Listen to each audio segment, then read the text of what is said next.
Now, this is a review I wanted to do for a long time. I've had this thing since January, and I really wanted to do just to see what it was like and try to hold out onto the review until I have a good idea, or a really good idea, on what this thing is like. So finally, after a few months now, we have the Steam Deck. Now, without being said, let's review it, shall we?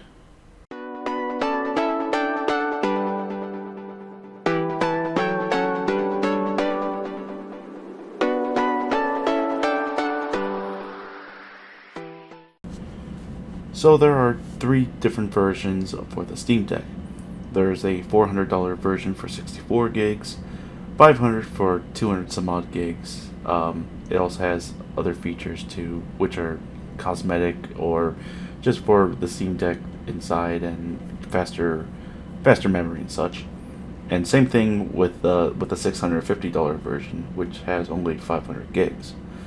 Now, first off, when I looked at this thing, it was one of the largest handheld devices I've ever seen. I mean, this thing is almost as large as my iPad, and it's a chunky boy. But it's much bigger than the Nintendo Switch too. So you can't fit this thing into a pocket or anything like that. It has its own carrying device. Once you buy it, you get that, the Steam Deck, and you get the charging handle or the charging cord and all that. That's it. But you might get a little bit more when it comes to like the other two other Steam Decks that I mentioned too, the 200 gig and the 500 gig version. But yeah, for my reply on the console, the buttons are tight. They are tight together with the control stick and the D-pad.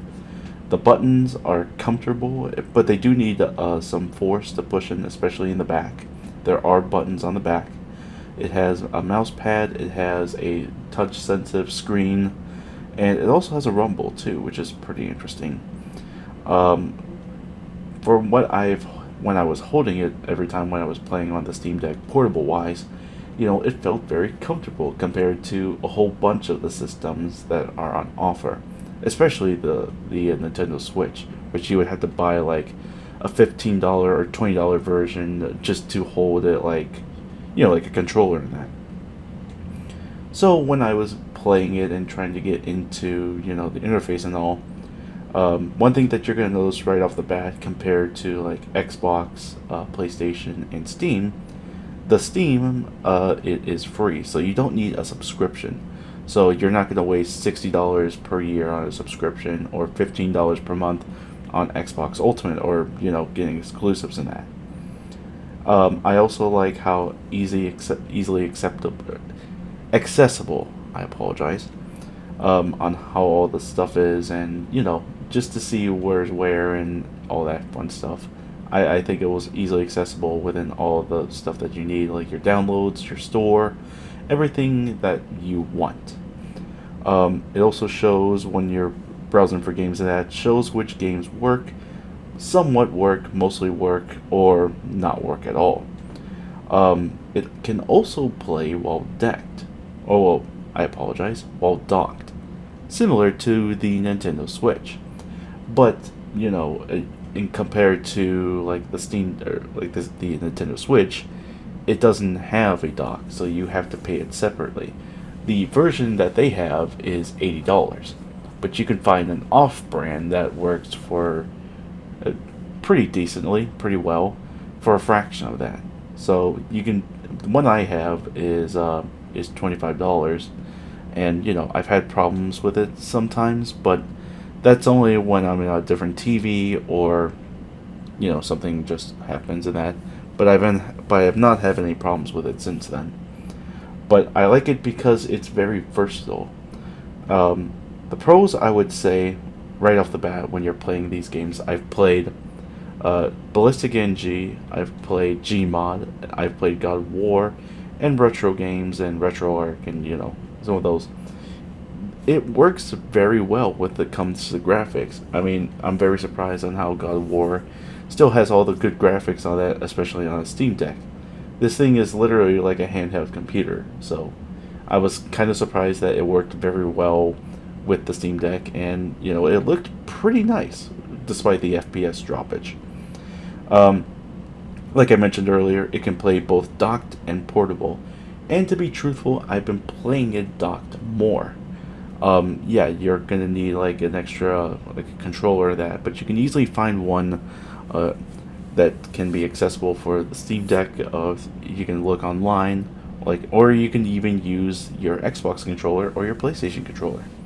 But I prefer docked more because I just like to play on the. I've never played games on the computer as much as I do with the deck. It can be used as a computer. That is one of the biggest traits about this thing. Even though the thing is on Linux, which we'll explain later, you could do the same thing like a normal computer, though. But it does have a little bit of a learning curve, as you'll find out. One of the bigger things is that it's an emulator powerhouse. Um, I've played basically N64, PlayStation, Wii, Game Boy, and it works perfectly. And I've heard it works really well with I would say GameCube and the Dreamcast, which are very hard systems to, they're hard systems to emulate throughout the board. But from what the Steam Deck does, it works very, very well. And I mean, compared to like the other systems that you can do, or knockoffs, or even using a computer in that, I mean, that's a huge win, especially for something that's like $400. And you can also modify it. You can add like extra hard drives, or you can also add other components. You can also make it into a Windows version, but I highly recommend not doing that because, well, you're basically going to be destroying the battery. Speaking of that, there are a few cons. First off, remember when I was talking about Linux? It's a double-edged sword. You can't play some of the certain games because needs because it requires like anti-cheat in that. And seeing that Linux is much different compared to Windows and Apple, or iOS, I apologize, it's going to be a problem. You're not going to be playing things like Destiny, Call of Duty, or even things like Fortnite or PUBG on the Steam Deck. Another one that I mean, it's just one of the cons of when playing the Steam Deck. You can play it on like the regular computer and that, but yeah. Another thing that is a con is how expensive the other versions of the Steam Deck are. I mean, the only thing that you're getting is bigger memory in that, and you can easily just replace that with an SD card that will cost like $50 to $100, and you can use the $400 version, the 64 gig, and just put it on there, put a micro SD card in there, and you're in business. And if you're a bigger gamer, yeah, of course you're going to need a bigger hard drive, but yeah. But the biggest con that is most noticeably known for the Steam Deck is the low battery life. Now, when I was playing the God of War on portable, I would notice it right away. Like within an hour of playing, I would get like 50% when it comes to like battery life and that, which is kind of unexcusable because now, like my phone, for example, my iPhone X, you don't even need to charge it within 2 days. Or with a tablet, it takes like a few days before you need a charge. Yeah, I know, it's just unacceptable. They are, Valve has that issue, or they understand the issue and they're trying to fix it. But I would say it's going to be on another version of the Steam Deck, or further modification. So it is going to be, more in the future. So overall, I really, really, really enjoy the Steam Deck. It's probably my favorite system right now. So putting it on the star count, I'm going to give it a star count of 4 out of 5 stars. It could play difficult emulators. The subscription is basically free, so you don't have to worry about dishing out money unless you want to do like EA Play and that. And it can play both portable and docked, like I mentioned earlier, and can sync to other computers. So you can play this while on another computer too.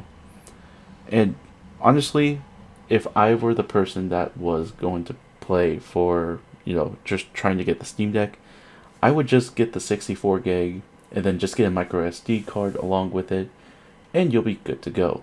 But yeah, I highly recommend playing the Steam Deck if you are interested and you understand, the pros and cons in that. So yeah, thank you all very much for watching. Be sure to like, favorite, share, subscribe, all that fun stuff, and be sure to look at my Facebook page down below. And until then, I'll see you guys later.